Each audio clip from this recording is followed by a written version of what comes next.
Hola, muy bienvenidos y bienvenidas a todos y todas en este segundo conversatorio de la Cátedra de Teología y Medio Ambiente de la Comunidad Teológica Evangélica de 2024.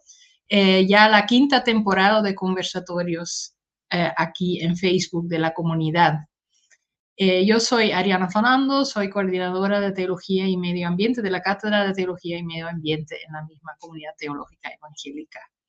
Y en esa cátedra hemos decidido este año de concentrarnos en reflexiones más bien bíblicas desde una perspectiva ecológica y ecuménica. Y por eso invitamos la vez pasada también, cuando hablamos de Génesis 1 y 2, ¿se recuerdan?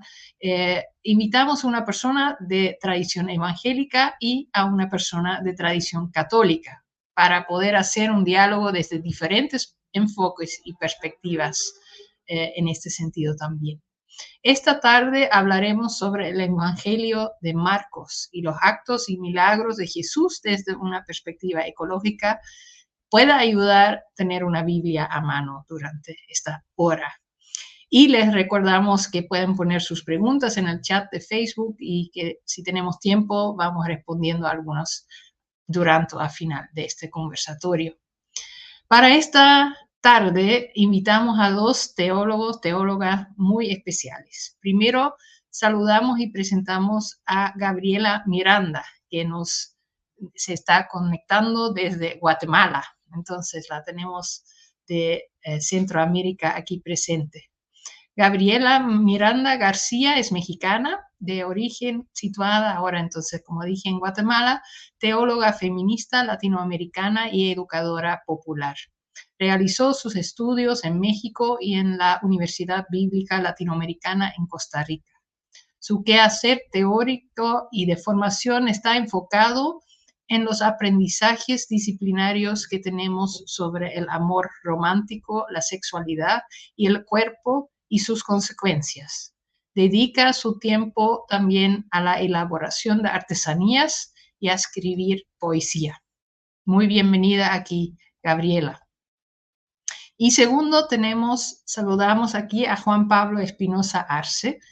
Juan Pablo es profesor de Religión y Filosofía por la Universidad Católica del Maule, magíster en Teología Fundamental por la Pontificia Universidad Católica de Chile. Desde el 2018 es profesor universitario en distintas casas de educación superior, donde imparte cátedras de teología y filosofía. Es autor de una decena de libros, entre los que se destacan libros de teología, diarios de peregrinación y poemarios.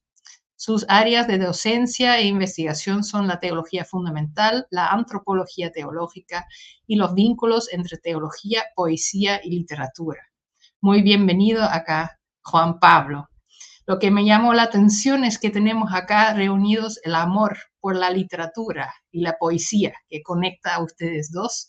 Y qué bello entrar así a leer el Evangelio de Marcos desde una mirada narrativa, poética y ecológica. Pero antes de entrar en el Evangelio mismo, que es el título, ¿no?, de este conversatorio, entre la comida y la Pascua, en una perspectiva ecológica al Evangelio de Marcos 6, queremos iniciar este conversatorio con una pregunta más general. ¿Cómo ven ustedes eso de leer los relatos de Jesús desde el contexto ecológico que vivimos? ¿Qué significa mirar a Jesús en una perspectiva ecológica? Juan Pablo, quizás puedes arrancar tú. Bueno, muchas gracias por la invitación que tú nos has realizado. Estamos muy contentos de estar contigo y en esta cátedra de ecoteología. Sin duda, estamos en medio de unas situaciones muy complejas. El tema ambiental, el tema ecológico, que es muy interesante darse cuenta que no afecta solamente a la naturaleza. Sin duda es el foco principal. Pero también el tema ecológico tiene muchas ramificaciones. Y hay efectivamente y evidentemente consecuencias antropológicas, consecuencias sociales, consecuencias eclesiológicas también, que involucran, bueno, una forma también de entender los relatos bíblicos. Yo creo que esta contextualización a las cuales tú nos has invitado con primera pregunta tiene que ver directamente con reconocer que existen diversas mediaciones de lectura bíblica.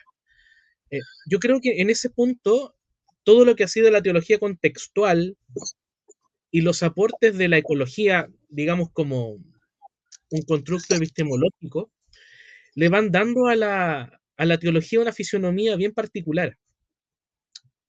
Pienso que esos elementos, y que tienen que ver directamente con la lectura que hacemos del texto bíblico, van mostrando que el texto es algo vivo.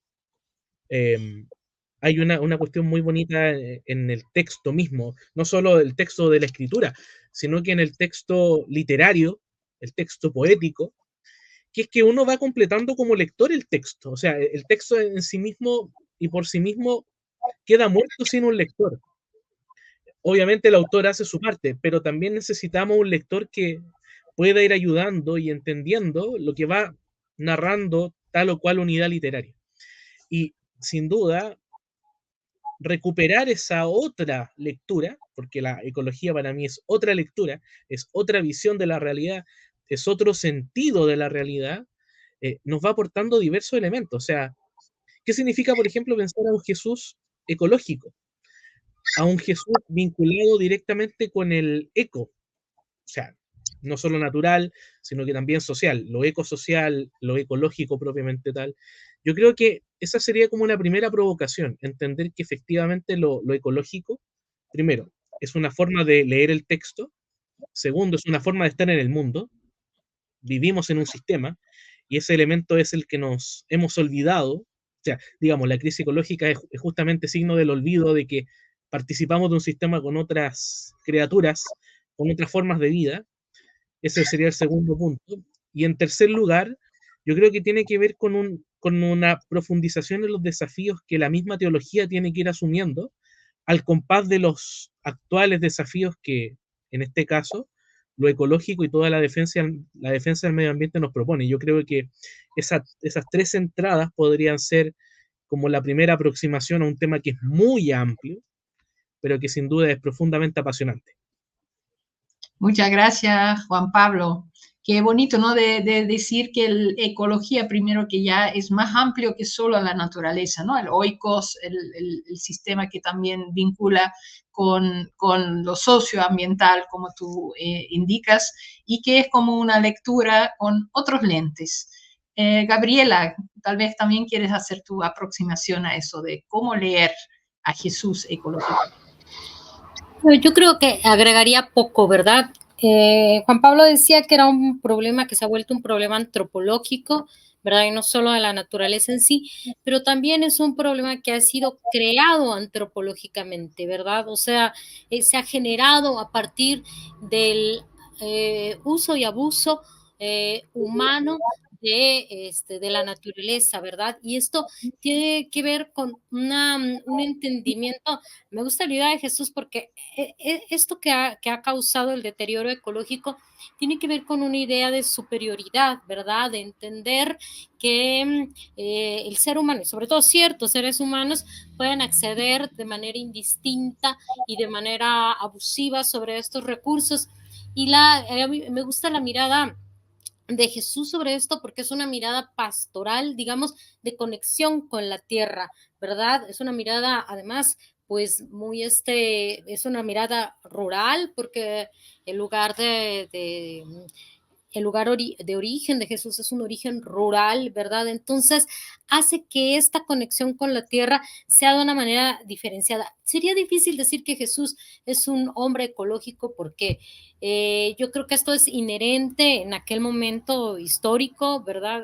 La gente estaba mucho más conectada con esta idea de tierra, de ciclos agrícolas, de producción casera, ¿verdad? Entonces, hablamos de otro momento, pero yo creo que su paso, digamos que su paso, quiero decir su paso por la tierra, es decir, su paso real, su andar por esa tierra, a mí me gusta porque es un andar muy conectado con esa realidad que cada vez desconocemos más.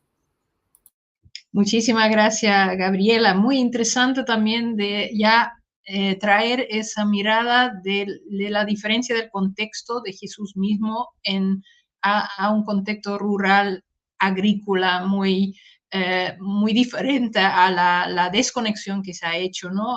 Con la modernidad y con el mundo en que vivimos. A veces olvidamos de que Jesús no vivía entre televisores y carros, autos, no vivía en el tiempo en que nosotros vivimos. A veces lo leemos muy así desde nuestros tiempos, pero eso ya es también muy importante de mirar cuando uno toma esa perspectiva ecológica. Vamos, entonces, hemos tomado, no creo al azar, pero como conversando sobre diferentes temas que les gustaban a ustedes también de reflexionar, encontramos algunos textos en Marcos 6, ¿no? Dijimos que podemos tomar Marcos 6 como primer punto de partida de nuestra hablar sobre Jesús, porque ahí se ven varios actos de Jesús, milagros de Jesús, y hay como se condensan algunas de las cosas que se ven en todo el Evangelio. Quería empezar entonces un poco al inicio. Hay todo, el Marcos 6 empieza con que Jesús está en su lugar de nacimiento, en Nazaret, y que ahí no le reciben muy bien. Y después en Marcos 6, 7 da un envío a los discípulos de ir 2 a 2 a sanar, ¿no? A ir a su es un primer envío de misión de que ellos pueden hacer lo que él hace también. Y ahí hace como dice, les encargo que no llevarán para el camino más que un bastón, ni pan, ni alforja, ni dinero en la faja, que calzarán sandalias, pero que no llevarán 2 túnicas.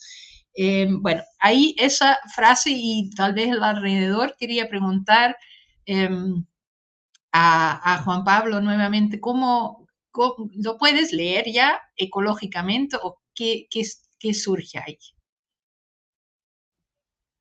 Es muy interesante, en primer lugar, reconocer algo de que, claro, no le podemos pedir a Marcos que piense un pensamiento ecológico como nosotros lo estamos pensando, sin duda. Hay otra tradición, pero que sin duda nos puede aportar. Voy a utilizar lo que Román Guridi, que yo sé que tú conversaste con él hace unos encuentros, él propone mucho el tema de volver a una ascética, es decir, a una visión más minimalista. A ver, cuando estamos diciendo eso, no es una apología de la pobreza, porque la pobreza es un escándalo. Decir una mirada ascética significa de que efectivamente uno tiene que trabajar con los elementos que tiene y no entrar en la lógica del acaparar, que es tan propia de un sistema como el nuestro, técnico capitalista, que te propone a ti es acumular, acumular, acumular. Y entre más acumulas tú, efectivamente te realizas más. Ese es como el gran predicamento de la modernidad técnica, capital técnica. Pero es muy interesante contrastar eso con esta visión de Jesús de recuperar elementos más sutiles, porque si uno va siguiendo la lectura y haciendo el paralelo con los otros 2 evangelios sinópticos, en algunos dicen, entren a una casa y coman allí lo que les sirvan. Entonces hay una búsqueda también de elementos más pequeños que se pueden ya empezar a poner en diálogo efectivamente con este desafío ascético que habla Román y que hablan también otros pensadores. Diría algo así. Sí, vivir ligero de equipaje, ¿no? Se podría decir como que eso, sí. Gabriela, ¿quieres complementar algo a eso, a estos primeros? Sí, básicamente yo tenía pensado un poco lo mismo y sobre esto voy a manejar el resto sobre la acumulación y la pregunta de Jesús, ¿ustedes podrán hacer esto? Entonces, sí, realmente es una pregunta para el discipulado, ¿verdad? Ustedes podrán hacer esto, podremos hacer esto, vivir con poco, llevar una sola túnica, ¿verdad? ¿Será que de verdad podemos hacer esto? Porque el no haber hecho esto durante siglos es lo que tiene al planeta en estas circunstancias. Muy, sí, muy interesante, que es como un envío, pero también una invitación de repente, ¿no? Y sí, un reto de repente, un desafío más cuando lo pensamos en estos días, con qué poco, sin decir que es bueno que no tengamos lo que necesitamos, pero con qué lo justo podremos vivir, ¿no? De cuándo es suficiente. Yo leí el otro día un artículo de que estamos hablando tanto de crecimiento y muy poco de cuándo es suficiente. En ese mismo contexto vamos al próximo, a la parte de Marcos 6, 30, 42. Por ahora saltamos la muerte de Juan el Bautismo, que después volvemos un poco sobre eso. Tú has dicho, Gabriela, que esta historia de la multiplicación de los panes para ti es como un manifiesto ecológico. ¿Puedes elaborar un poco más sobre eso?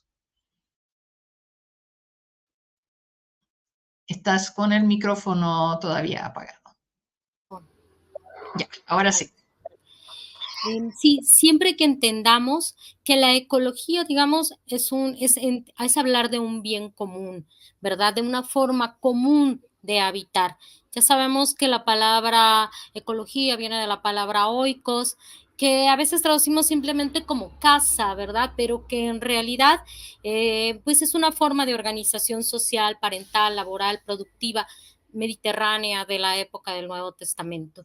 Pero entonces, la ecología es esta administración de la organización social, ¿verdad? Que para entonces, dicho sea de paso, pues era piramidal, ¿verdad?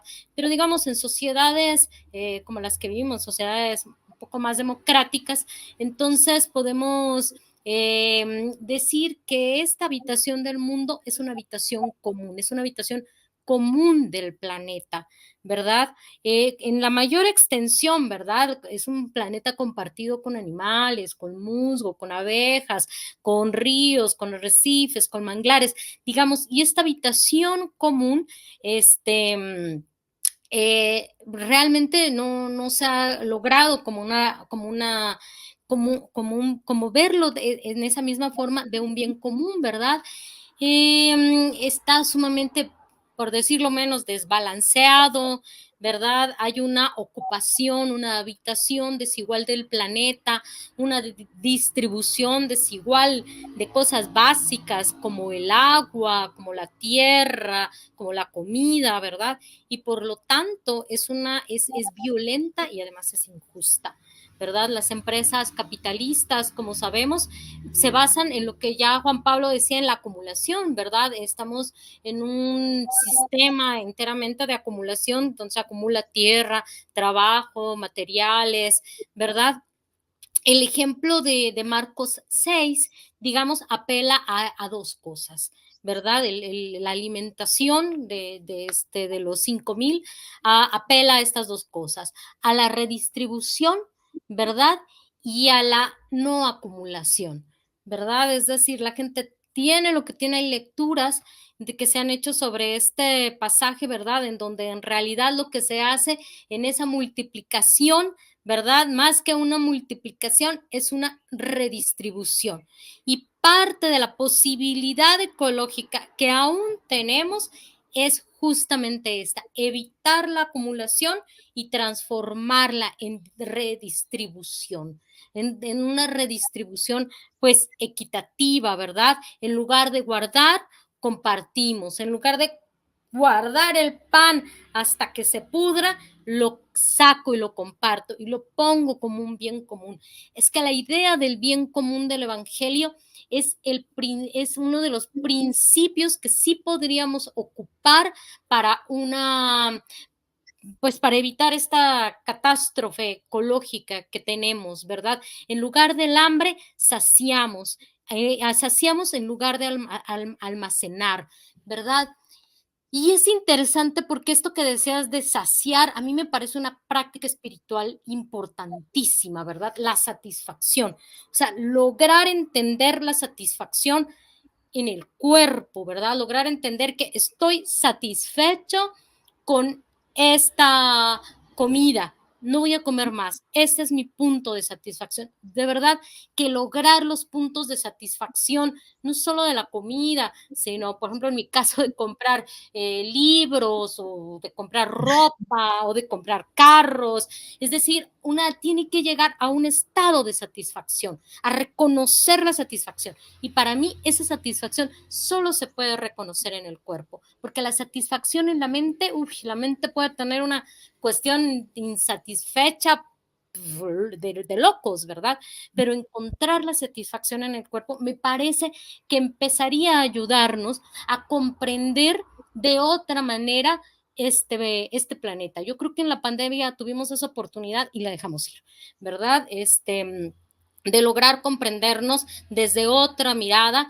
Sin embargo, pues en estos momentos la mirada ecológica pues no debe de concentrarse en una mirada bucólica del mundo, todo bonito, todo lindo, los jaguares, las aves del paraíso, sino de verdad en la posibilidad de sobrevivir en conjunto como planeta, ¿verdad? Para ello se requieren de nuevas formas de consumo, de nuevas formas de redistribución, de nuevas formas de uso de suelo y recursos, no solo para que no se agoten, sino también porque es la única posibilidad de comprender y de salvarnos, no de salvar al planeta, de salvarnos junto con el planeta. De hecho, Marcos revela una crisis humanitaria de hambre y desplazo. Eran muchos los que iban y venían, dice, había 5,000 personas con hambre. ¿Se imaginan lo que es eso? Es esta reacción de Jesús, ¿verdad? La que hace comprender, es esta redacción, perdón, de Marcos, la que hace comprender que de hecho estas crisis humanitarias han surgido una y otra vez.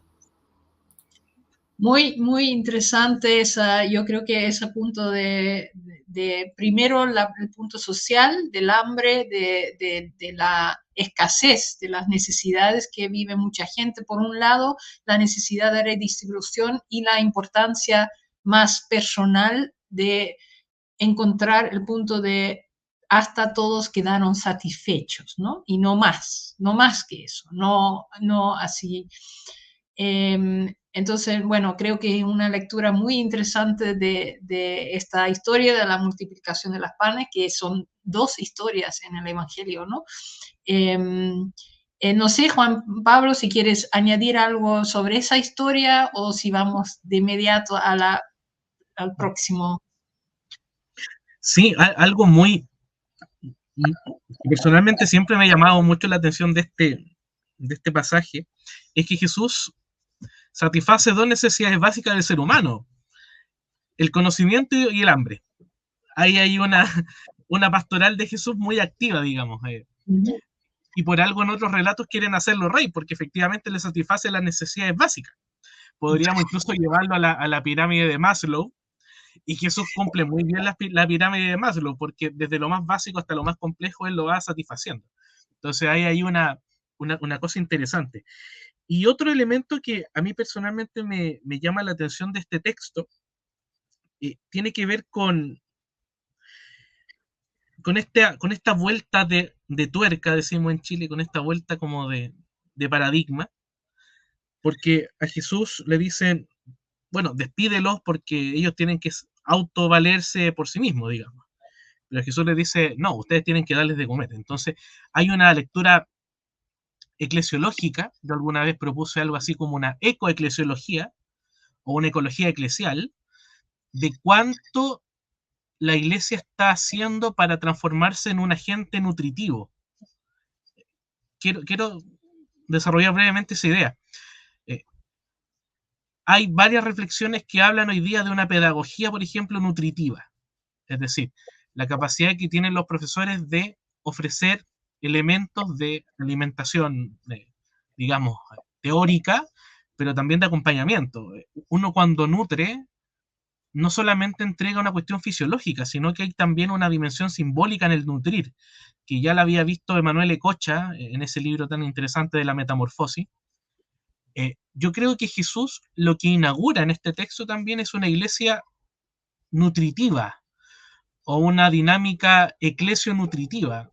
No sé si existe la idea teológica, pero se podría pensar. O sea, ¿cuántos son los desafíos de la iglesia al momento de ella gestionar y administrar los bienes. Yo creo que hay un tema sugerente que me lleva a pensar en otro relato, en los Hechos de los Apóstoles, cuando los dos están viendo que las mesas se están desatendiendo, que los huérfanos y que las viudas no tienen comida, e instituyen el diaconado para justamente satisfacer la dimensión nutritiva más básica. Entonces, es muy interesante darse cuenta que desde el comienzo la iglesia tuvo esa intuición de lo nutritivo, de poner pan en la mesa de aquellos que no tenían pan. Y por eso Pablo, por ejemplo, en la primera carta a los Corintios dice, es imposible entender que mientras algunos están llenos de comida hay otros que están sin comida. Y por eso Pablo dice, el que se acerca a participar de la cena del Señor en esa lógica de la acumulación, ya es un condenado.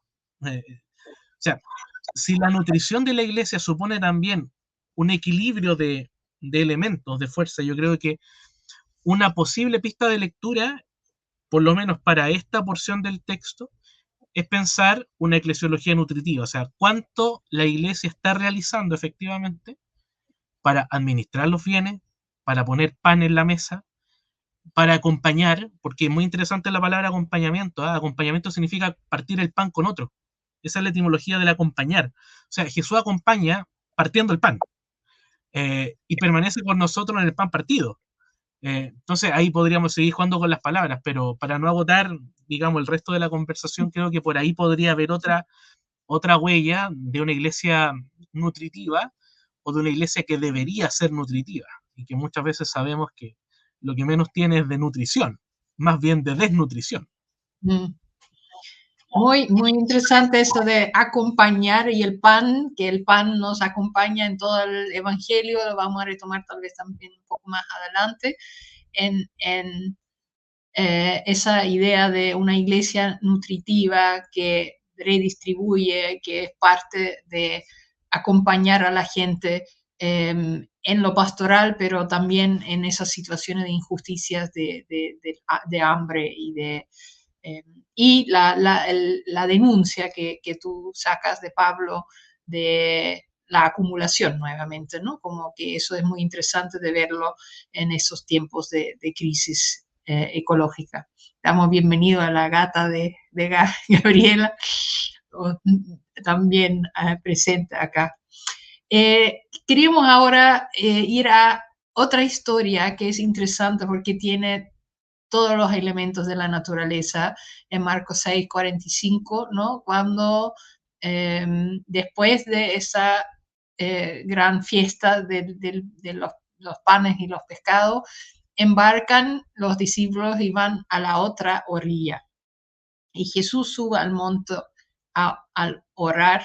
Tenemos el monte, la otra orilla, el lago y el viento contrario para los discípulos y Jesús que camina sobre el lago hacia ellos, ¿no? Muchos elementos de la naturaleza en esta historia. Se puede también leer desde esa perspectiva ecológica o de esta crisis ecológica. Juan Pablo, tal vez puedes... Este texto daría para una conversación mucho más larga, pero tratemos de presentar algunos elementos a lo menos. La primera multiplicación de los panes siempre se ha visto para el pueblo de Israel, por eso sobran, por ejemplo, 12 canastos. Es un número tipológico, o sea, se va repitiendo 12 tribus, 12 canastos, los 12 tronos. Y claro, después tenemos este texto bisagra, donde se presenta esta expresión que es tan conocida en el Evangelio de Marcos, que es cruzar a la otra orilla, que significa ir al mundo no judío. Yo alguna vez, profundizando en este texto, reconocí que en este texto hay una crisis pastoral en la iglesia. La crisis pastoral significa de que salimos del espacio conocido de nuestra congregación, de nuestra parroquia, como queramos llamarlo, y nos vamos metiendo a un terreno más escabroso, quizás más complejo. Y evidentemente la diferencia nos da miedo, es muy humano. Y por eso el viento es contrario, y por eso cuando Jesús viene caminando sobre el agua, que es una expresión muy interesante, los discípulos dicen, es un fantasma. Y un dato, digamos, bíblico, hay 2 veces que a Jesús se le confunde con un fantasma. Este texto y en el Evangelio de Lucas 24, también después de una comida de Emaús, cuando Jesús se presenta en la casa y les dice la paz, y todos los discípulos creen que el resucitado es un fantasma. Es muy interesante profundizar en esa dimensión fantasmagórica, podríamos decir, del Señor, y cómo ella siempre irrumpe después de la comida. Hay ahí un vínculo que se podría seguir pensando, obviamente. Y este texto me lleva a pensar también de que hay una dimensión pascual o de resurrección en el mismo relato. Porque si uno va viendo los conceptos que aparecen, se van repitiendo también en los demás relatos de la resurrección, por ejemplo. Estaban turbados, estaban asustados, dicen los relatos de la resurrección. Jesús le dice, ánimo, soy yo, la paz. O sea, hay una concatenación muy interesante de conceptos o de expresiones que van acompañando justamente el relato para darle una fisionomía pascual. Además, el acto de cruzar o de pasar es sin duda manifestación concreta de la Pascua. Y ahí también a mí me lleva a pensar, y muy en la perspectiva de mi tesis doctoral, de que la Pascua, la resurrección, tiene elementos ecológicos. Pablo utiliza la metáfora de la semilla. Hay una metáfora vegetal detrás de la resurrección. Es muy bonito también darse cuenta de que la resurrección, a lo menos en el hemisferio norte, ocurre en primavera, cuando la tierra está renaciendo. Claro, a nosotros nos toca otoño, la salida del otoño, o la entrada al otoño.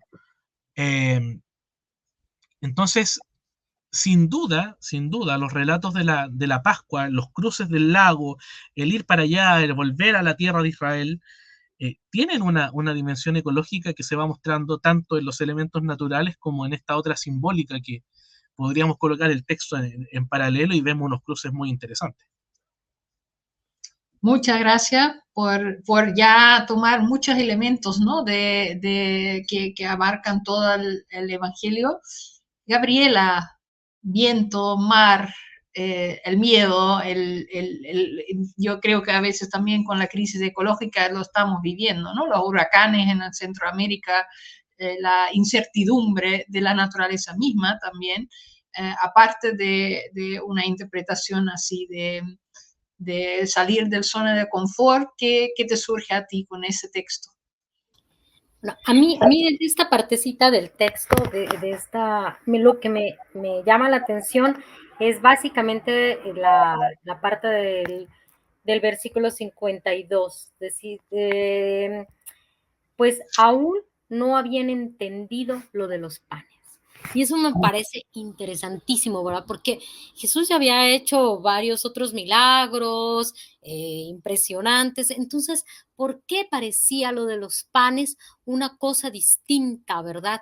¿Qué había ahí? Y yo creo que es justamente, y lo voy a abordar después, aquí sí que solo lo voy a dejar mencionado, pero ¿qué es lo que, insisto, verdad? ¿Qué es lo que la iglesia, como eso que decía Juan Pablo, la iglesia nutricia, qué es lo que como iglesia o como personas creyentes, así de manera a veces individual, no logramos hacer? O sea, ¿por qué lo de la multiplicación de los panes o digamos, de la repartición de los panes nos perturba tanto? ¿Qué es lo que no podemos comprender? Muy interesante plantear esa pregunta ya, ¿no? Y cómo se conectan las historias también, que a veces no nos llama tanta la atención, pero que esto no habían todavía entendido eso. El capítulo termina con Jesús sanando personas enfermas en toda la región, en la ciudad y en el campo, y la sanación es algo que es recurrente todo el tiempo en el Evangelio, ¿no? ¿Cómo, Gabriela, puedes tal vez seguir un poco más con eso de cómo ver eso y conectarlo quizás también a los panes, a esta historia de la tormenta y la sanación? Sí, sanar y ecología o la sanación o la salud y la ecología se conectan. Sí, claro que se conectan si entendemos que la ecología es esta habitación común del planeta en condiciones de equidad, ¿verdad? Vivimos en un mundo que mata y deja morir, en unas sociedades que matan y dejan morir, unas sociedades que por un lado patologiza a las personas y por el otro no tiene o no gestiona la posibilidad de sanarse. Sabemos que la salud está en manos de quien la cobra y el acceso es de quien puede pagarla. Pero además vivimos en un planeta ensuciado, mermado, en donde el agua potable, por ejemplo, es un lujo. O sea, el agua potable con la que a veces abrimos de manera rápida el grifo, o sea, es un bien preciadísimo, ¿verdad? Se calcula, por ejemplo, que las mujeres para recolectar agua utilizan 250 millones de horas diarias. O sea, la recolección del agua es una cuestión de verdad, de una desigualdad impresionante, ¿verdad? El ruido, ¿verdad? Que ahora teníamos ese problema, que como que se nos hace parte de la vida cotidiana, pero la falta de agua potable, la falta de esos lugares de descanso en las ciudades, los trabajos agotadores, los traslados en ciudades hasta más de 2 horas, infancias poco cuidadas por falta de tiempo, el consumo excesivo o el consumo de azúcar y procesados, también muchas veces por falta de tiempo y por una oferta barata del mercado, resultan en un desgaste corporal, ¿verdad? Entonces, todos estos son fenómenos que podríamos nombrar como antiecológicos, pero que terminan en un desgaste corporal, ¿verdad? Es una vida con poco o sin descanso, sin tiempo, sin salud, agobiada por el frío o el calor, por las lluvias incesantes, por los huracanes. La situación planetaria actual enferma. Eso hay que decirlo. La situación planetaria actual enferma los cuerpos y el capitalismo, el racismo y el sexismo no dejan que todo el mundo se cure, se alivie, se sane, ¿verdad? La hostilidad para habitar en la que vivimos enferma. La posibilidad de sanar o de tener salud, por ejemplo, entonces es una mirada ecológica. La mirada ecológica es entonces también una mirada curativa, ¿verdad? Sobre todo lo que me deja muy, pues no sé, muy tocada es la idea de la compasión, ¿verdad? La idea de la compasión de Jesús. Vi a la gente y sentí compasión, ¿verdad? Que por supuesto que sí, la compasión al hambre es fundamental, la compasión para reequilibrar el planeta, es fundamental para hacer llegar las semillas a la tierra, para hacer llegar las abejas a su lugar, es decir, una compasión por lo pequeñito, una compasión de verdad amistosa y una compasión de San Francisco de Asís, ¿verdad? De no herir las piedras del camino. O sea, esa compasión es parte de esta posibilidad de reequilibrio ecológico, ¿verdad? La compasión es ahora un milagro, ¿verdad? Este planeta está desgastado porque en realidad no ha habido una compasión. ¡Ay, qué fuerte! ¿Eh? La compasión es hoy día el milagro. Me encanta esta frase, ¿no? En los milagros de Jesús, la compasión, el ver los cuerpos de la gente, el ver también esa gente que en ese entonces en las narrativas sufren de un sistema injusto que ahora nos tiene el agua hasta el cuello, para decirlo así, casi literalmente.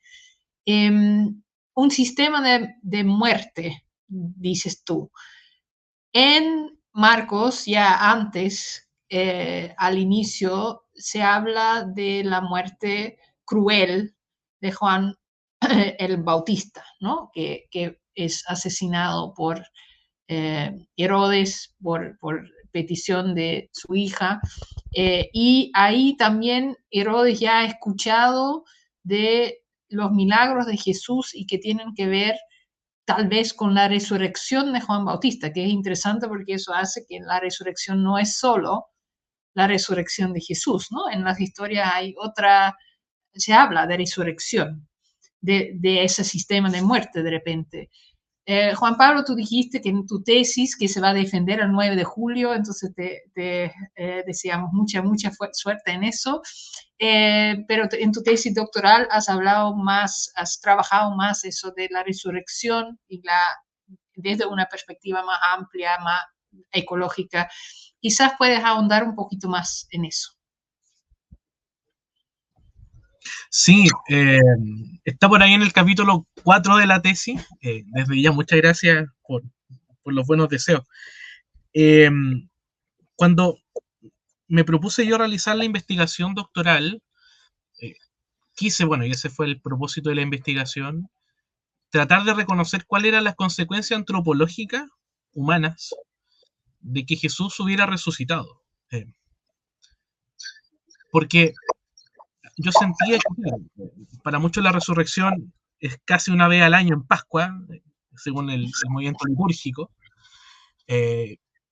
pero yo trataba de pensar, bueno, ¿qué pasa el resto del año, digamos, y qué pasa en la vida cotidiana? O sea, ¿hay signos de resurrección en la vida cotidiana? O sea, con lo que dice Gabriela y que lo anoté, que la compasión es un milagro, yo creo que ya hay ahí un atisbo pascual, una anticipación pascual.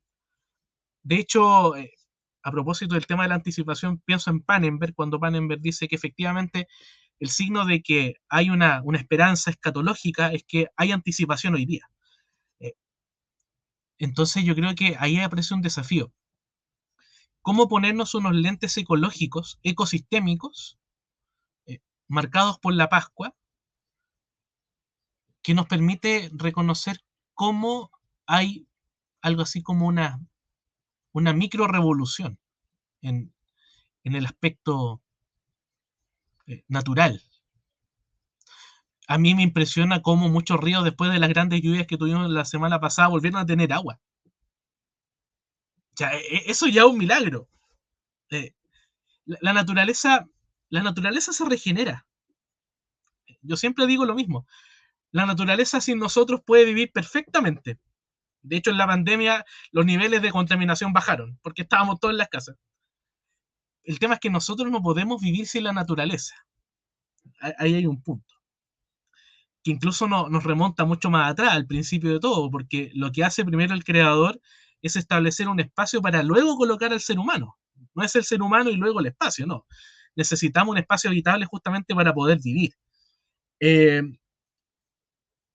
Y esto de vivir o de vivificar, que es la función del espíritu, estoy pensando en el Salmo 103 cuando dice que Dios envía el espíritu y que la tierra y la faz de la tierra se renueva, es sin duda un movimiento pascual. Habría incluso, y si seguimos tirando el elástico, algo así como una econeumatología, no sé por qué me suena así, con esa función de rejuvenecimiento del espíritu. El espíritu siempre hace nueva todas las cosas. El espíritu nos permite ponernos a protestar. Y a propósito de lo que tú decías de la muerte de Juan Bautista, sin duda, a los poderosos de todos los tiempos, estas figuras carismáticas y proféticas les molestan.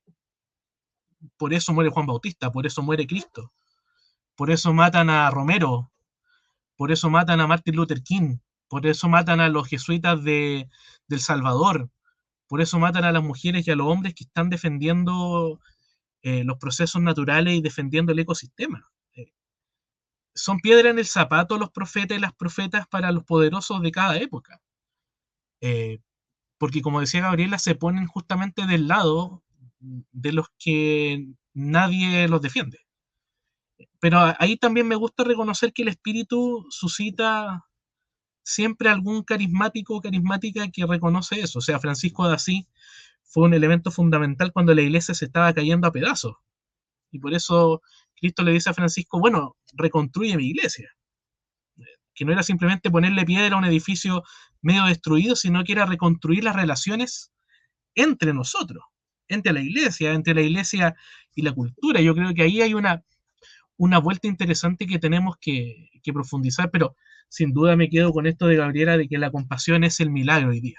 Eso a mí me deja pensando mucho, sin duda. Muchas gracias, Juan Pablo. Sí, yo estaba pensando en esto de reconstruir las relaciones, lo pascual, el ir a la otra orilla y el pan. En esta otra historia que viene después en Marcos de la mujer sirofenicia, ¿no? Donde Jesús mismo de repente va al otro lado y se encuentra con una reestructuración de las relaciones de alguna forma, ¿no? Alrededor de para quién es el pan también, con quiénes compartimos o no. Gabriela, quizás puedes decir un poco más sobre esa historia en este contexto. Sí. Digamos que el pan, en estos lugares en donde se hace estos milagros de la multiplicación, repartición del pan, digamos, el pan pues no se compraba, ¿verdad? Cada familia hacía su propio pan, las familias con más dinero tenían hornos propios y las familias más empobrecidas llevaban el suyo a hornos comunitarios, ¿verdad? Que además solo eran de mujeres, ¿verdad? Las mujeres podían estar ahí como en los pozos, eran lugares designados, heterodesignados a mujeres. Sin embargo, el que Jesús diga, denle ustedes de comer, y ojo que en el texto dice que no tienen, que solo tienen dinero, ¿verdad? Que tienen poco dinero. Jesús dice, no, denle ustedes de comer, es decir, cambia la lógica de los cuidados. A mí me gusta mucho porque el cuidado es parte de la posibilidad planetaria, ¿verdad? De la posibilidad de recuperación planetaria, de la posibilidad de que continuemos. Ese cuidado chiquito, cotidiano, que se hace al día, y además que las feministas, digamos, han elaborado mucho sobre esto, ¿verdad? Sobre cómo la lógica de los cuidados sostiene la vida a largo plazo, ¿verdad? A veces creemos que es a corto plazo, que se va a comer y ya. No, son cuidados que se proyectan a largo plazo, ¿verdad? Entonces, no se trata solamente de proveer con dinero, ¿verdad? Entonces, se asume una tarea que tradicionalmente es femenina, ¿verdad? Y me encanta esta idea. Yo creo que una de las cosas que vale la pena, y bueno, creo que lo estamos haciendo ahora en esta charla muy bien, es como no espiritualizar el recurso de la alimentación, ¿verdad? O sea, hay hambre de verdad, hay pan de verdad, hay peces de verdad, hay personas de verdad, es decir, no hay un hambre así, porque decir, ¿verdad? Decir simplemente que era un hambre espiritual y un pan espiritualidad deja tranquilos nuestras conciencias y nuestros bolsillos, ¿verdad? Y yo pienso que no debe ser así, ¿verdad? Hay que aprender, ¿verdad? Esta lógica de la repartición, ¿verdad? Yo creo que esta lógica de los cuidados y esta lógica de la repartición y de la materialización de ese milagro, yo creo que es una lectura feminista de este texto, ¿verdad? Apegada a la realidad, ¿verdad? Reconociendo la desigualdad y la exigencia de justicia, ¿verdad? Y el relato de la mujer cananea, que a mí en lo personal es uno de mis favoritos, que se queda ahí entre medio de toda esta vorágine de hermosos relatos, ¿verdad? Pues yo creo que ahora, sobre todo con el genocidio, ¿verdad? Nombrar el genocidio en Palestina, ¿verdad? Yo creo que permite, ¿verdad? Este cambio de actitud de Jesús ante la sirofenicia, ante ante una comunidad que vivía un poco marginada dentro de esa tierra palestina, pero que también es palestina, ¿verdad? Y también son personas palestinas, ¿verdad? Afirman la existencia común, otra vez la habitación común, ¿verdad? En donde se reconoce a la otra persona y que merece la salud y que merece la existencia, ¿verdad? La multiplicación y los milagros de sanidad son parte de la hospitalidad del pueblo hebreo, ¿verdad? Es parte de su lógica de hospitalidad, porque esto era tan importante, recibir en la casa al huérfano, a la viuda y al extranjero, ¿verdad? Eran así como improntas espirituales, religiosas de la fe de ese pueblo, ¿verdad? Entonces, la hospitalidad es parte de este milagro de la alimentación. La sanación a una mujer, entre comillas, extranjera, es parte de esta hospitalidad. Y yo creo que es la hospitalidad, ¿verdad? Otra de las posibilidades, aquí estamos buscando posibilidades de cuidado de este planeta, ¿verdad? La hospitalidad, el cuidado y la compasión. Muchas gracias. Y qué bueno que nombras a la gran matanza en Palestina y también saber, quiero decirles aquí que Gabriela es parte del equipo de Ribla y que en Ribla han sacado una revista con los textos que justamente son como complejos sobre el tema de Israel y Palestina, para hacer una relectura también desde esta nueva, desde esta situación. Aquí está, para que lo busquen, lo pueden bajar en internet también. Desde esa idea de una sociedad del cuidado, de la sanación que necesitamos tanto también en este tiempo de nuevas guerras que tienen mucho que ver también con escasez o los bienes de la naturaleza, ¿no? Cómo los destruimos. Juan Pablo, ¿se puede hablar de una práctica comestible de Jesús? ¿O tú puedes hacer como algunos vínculos entre eso de economía de cuidado, la práctica de Jesús en este evangelio, lo cual como un poco de reflexión de cierre ya, porque ya vamos avanzando en el tiempo? Sí, una de las cosas que más me gusta de este Marcos 7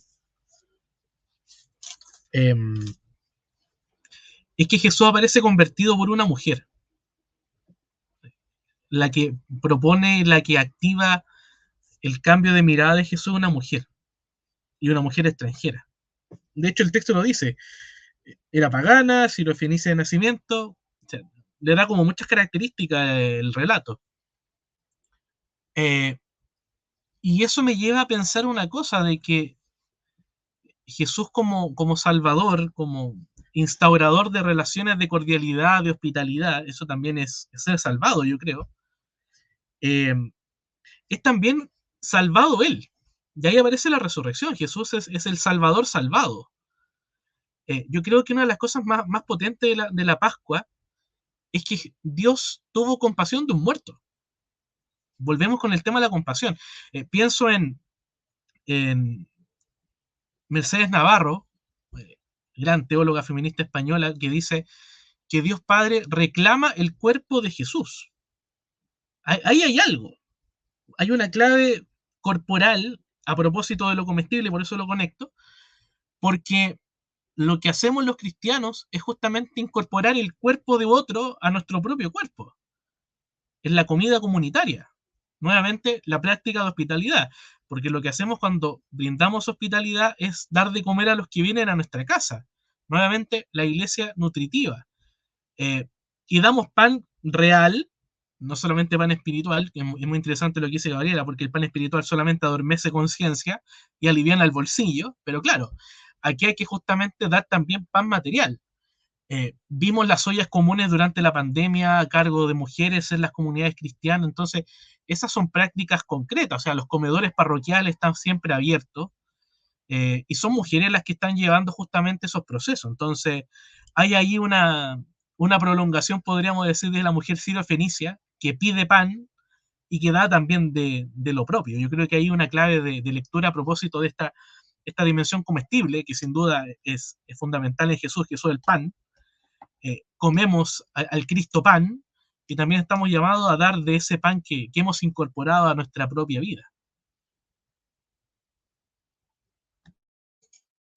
Wow, qué camino hemos hecho, ¿no? Con todo, entrelazando todas estas distintas dimensiones de Marco. Gabriela, ¿quieres tal vez también hacer algún resumen, algunas cosas que te quedan dando vuelta o tal vez cosas que habría que investigar más todavía? Pues, o sea, yo creo que realmente hemos hecho un buen juego de conclusiones, además, como pequeñas conclusiones que me parecen muy importantes. Y yo creo que solo para decir que vivimos en un planeta, ¿verdad? En donde yo me preguntaba, ¿en qué lugar de esta ciudad se podrían sentar 8,000 personas a comer? O sea, que no llegara la policía, además que no los quitaran, porque, no, esta gente ensucia, que mortifica. Es decir, el mundo es un planeta que se hace cada vez más hostil. O sea, la parte del planeta que justamente que es antiecológica por muchas razones, porque está sobrepavimentada hacia arriba y hacia los lados, digamos, es una construcción hostil, ¿verdad? Es una construcción que expulsa, ¿verdad? Que expulsa a las personas, que expulsa a los bichitos, que expulsa a los árboles. Digamos, no hay lugar para otro que no sea la propia cimentación, ¿verdad? Entonces, a mí me hace entender que esta planificación urbana o no planificación urbana da de cuenta que hay una disputa por la tierra, ¿verdad? La disputa por la tierra es una disputa histórica, ¿verdad? Es la misma disputa que por la comida, el agua, los ríos, los mares, ¿verdad? Pero además es una disputa desigual, ¿verdad? Yo creo que una mirada ecológica, sobre todo, y con esto quiero terminar, la mirada ecológica es una mirada congruente con el reino de Dios, porque el reino de Dios es justicia y la redistribución es justicia también. Muchísimas gracias, Gabriela. Bueno, yo me quedo con muchos conceptos y cosas para empezar a trabajar más, ¿no? Y una de las cosas que quiero relevar es la importancia de ver en los textos cómo está presente todo eso en lo concreto, la tierra, el lago, el monte, las fuerzas de la naturaleza, el pan, los cuerpos, todo eso que a veces espiritualizamos tanto, está en los textos y da para estas reflexiones que hemos hecho en esta hora tan ricas, tan vinculados a nuestra realidad de la crisis ecológica, la realidad de nuestros países en Latinoamérica y la realidad de nuestras comunidades eclesiales. Lo encontré muy bonito como el balance que hicieron ustedes entre Juan Pablo, que has hablado más de esa iglesia nutritiva que necesitamos, y Gabriela, que puso énfasis en esa economía del cuidado, y donde en ambas la compasión es el milagro. También me quedo con esa frase. Muchísimas gracias a ustedes dos. No sé si quieren hacer como una última frase o algo con que quedaron con esta conversa. Yo solo decirle a Juan Pablo que me encantó escucharle, de verdad muchas gracias, y decirle que cuando los ríos los desvían, tienen tanta memoria que cuando quitan el desvío, ellos vuelven a su cauce. Sí, no, volver a agradecerte, Ariane, por habernos convocado junto con Gabriela. Ha sido un gusto. Hemos venido preparando los tres este encuentro con varios días y semanas de anticipación. Y sin duda volver a recuperar lo que decía Gabriela de la justicia. La justicia ya anticipación del tiempo mesiánico.